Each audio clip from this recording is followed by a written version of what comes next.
Muy buenas noches. En este caso, les voy a presentar el resultado del análisis de caso, en este caso del colapso de un edificio. Se los presenta John Nicolás Monero Rodríguez, identificado con el ID 845103.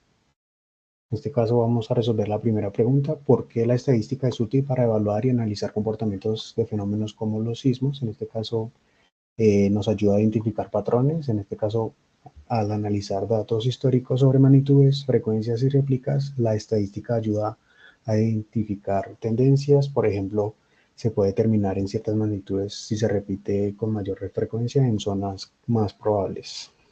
En el caso planteado, al comparar los terremotos ocurridos con magnitudes de 4.5 y 6.2 con las réplicas registradas, es posible detectar patrones para restablecer probabilidades futuras y tomar medidas preventivas.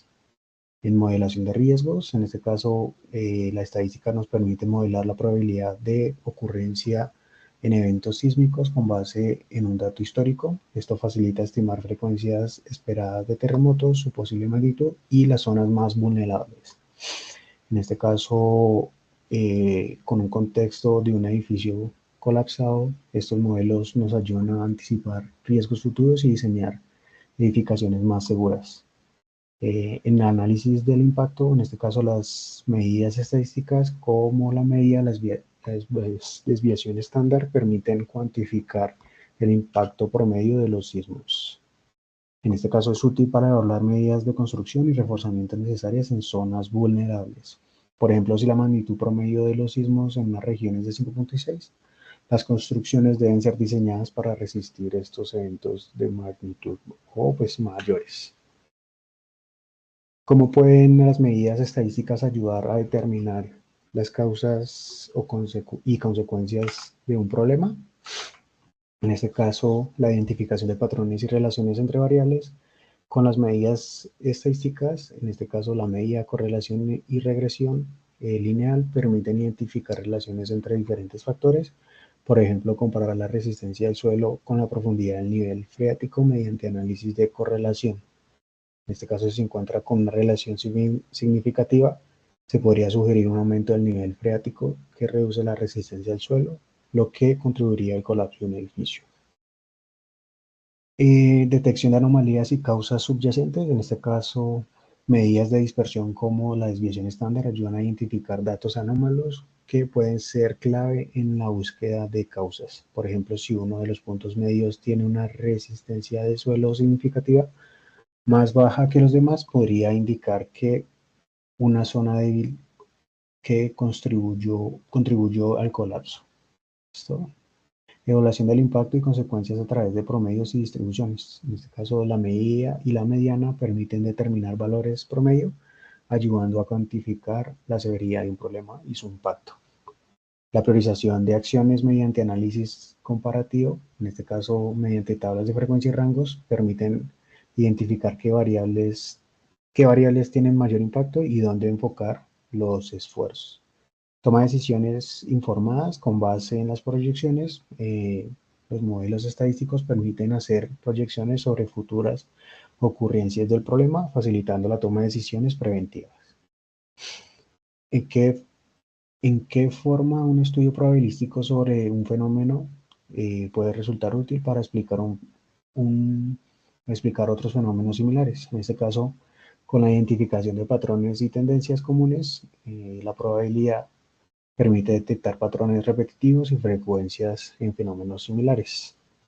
Predicción de futuros eventos y gestión de riesgo. En este caso, un modelo probabilístico permite predecir la probabilidad de ocurrencia de un fenómeno bajo condiciones similares. Transferencia de conocimiento a fenómenos análogos.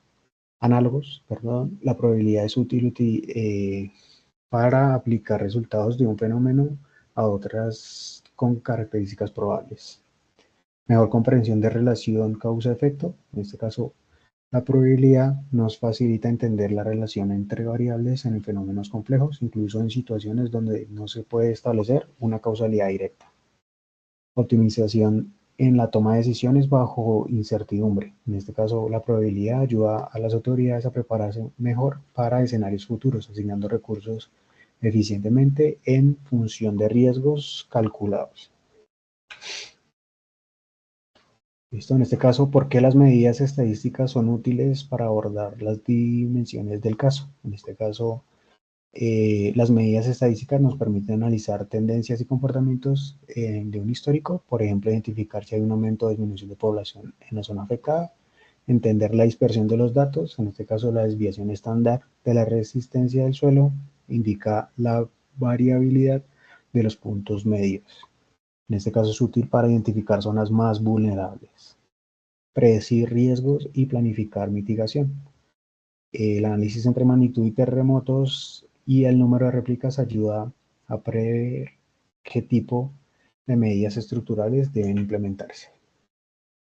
En este caso, una de las solicitudes era hallar la media, mediana, moda y desviación estándar del número de habitantes en la zona afectada. En este caso, la medida estadística, la media o el promedio, es de 10.8.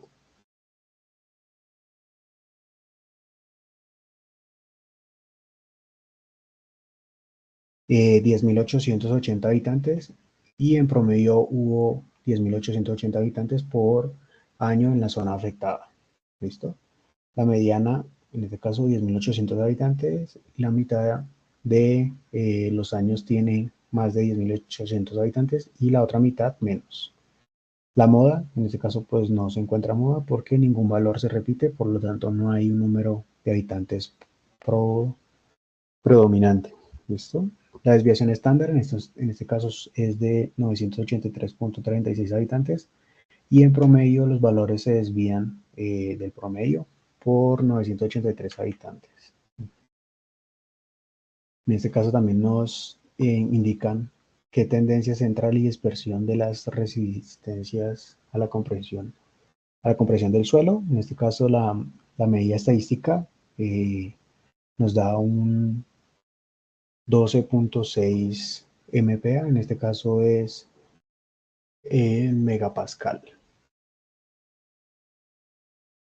Listo. Y el promedio de la resistencia del suelo es de 12.6 megapascales. La mediana, en este caso, se encuentra que es 12.5 megapascales, donde es la mitad de los puntos medidos, tienen una resistencia mayor y la otra mitad menor. La moda, en este caso no hay moda, que no se repiten entre los valores de datos de la resistencia, y la desviación estándar es de 1.35 megapascales. Entonces, en este caso, los valores de la resistencia se desvían un promedio de 1.35 megapascales del promedio. En este caso, se grafican la distribución de la resistencia a través de un histograma, donde en la interpretación el histograma permite observar la distribución de los datos. En este caso, si los valores se concentran en un rango específico, indica que la resistencia del suelo es relativamente constante en la mayoría de los puntos promedios. En este caso, los valores que se muestran en la gráfica están distribuidos entre aproximadamente 10.8 megapascales y 14.2 megapascales, con la mayoría concentrada en el centro del rango. En este caso, la relación entre la profundidad y el nivel freático y la resistencia del suelo mediante un gráfico de dispersión. En este caso, en la interpretación lo que hacemos es con el eje en X, la profundidad del nivel freático en metros, el eje en Y con una resistencia del suelo de megapascales. Nos muestran en el gráfico que sí existe una correlación entre estas otras variables, donde si los puntos tienden a alinearse formando una tendencia, en este caso podría haber una relación entre ambas variables. Los puntos están dispersos sin un patrón claro, lo que sugiere que no hay una correlación evidente entre la profundidad del nivel freático y la resistencia del suelo. Listo, que también calculamos la media, la mediana y el rango de magnitud de los terrenos registrados, en este caso con una media promedio de 5.36 de los terremotos que tuvieron una magnitud de 5.36. ¿no? La mediana nos da un resultado de terremotos de 5.4, que es en este caso la mitad que tuvieron una magnitud mayor a 5.4 y la otra mitad menor. El rango es de 1.7, entonces en este caso la diferencia de la magnitud es más alta de 6.2 y la más baja de 4.5 y nos da un rango de 1.7. Listo, en este caso nos piden analizar si existe alguna relación entre la magnitud de los terremotos y los números de réplicas. En este caso, en la interpretación nos indican una correlación de números de réplicas y magnitud de terrenos, donde en la interpretación el eje X es la magnitud de terremotos, el eje Y número de réplicas, y en el gráfico nos permite visualizar si alguna correlación entre la magnitud del terremoto y las réplicas generadas. En este caso, ahí como lo vemos, los puntos están muy dispersos y no siguen un patrón claro. En este caso, sugiere que no hay una correlación directa entre la magnitud de los terremotos y el número de réplicas. Muchas gracias.